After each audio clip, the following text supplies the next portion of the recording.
రేవంత్ రెడ్డి గారి గురువు గారు ఉన్నారు చంద్రబాబు నాయుడు గారు 16 మంది ఆఫీసర్లను పోస్టింగ్ లేకుండా ఘోరంగా అవమానించిండు 6 నెలల పాటు. ముగ్గురిని జైలుకు పంపించిండు. ముగ్గురిని సీనియర్ ఐపీఎస్ ఆఫీసర్లను జైలుకు పంపించిండు. 16 మందిని ఒక రూమ్లో పడేసి మీకు 6 నెలల పాటు పోస్టింగ్లు ఉండవని చెప్పిండ్రు. ఏమనంటే మా బుక్ ఉన్నది ఒకటి, ఆ రెడ్ బుక్లో మీ పేర్లు ఉన్నాయని చెప్పేసి. అదే దారిలో రేవంత్ రెడ్డి గారి ప్రభుత్వం కూడా పోతా ఉన్నది. నేను ఒక్కటే రిక్వెస్ట్ చేస్తున్నా, అధికారులారా మీకు చేతులు జోడించి చెప్తున్నా, ఒకప్పటి మీ సహచరుడిగా చెప్తున్నా, దయచేసి చట్టాన్ని గౌరవించండి.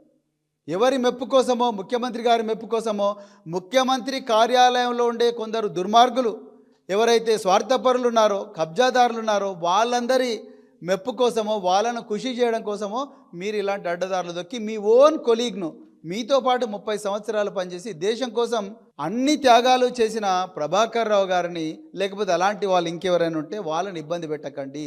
వాళ్ళ కుటుంబ సభ్యులను ఇబ్బంది పెట్టకండి. వాళ్ళకేం తెలుస్తుంది? కుటుంబ సభ్యులకు వాళ్ళ పని వాళ్ళు చేసుకుంటారు. ఆఫీసర్లుగా మనం ఉంటాం. వాళ్ళని తీసుకొచ్చి మనం పోలీస్ స్టేషన్లలో గంటల తరబడి విచారించడం ఏంది?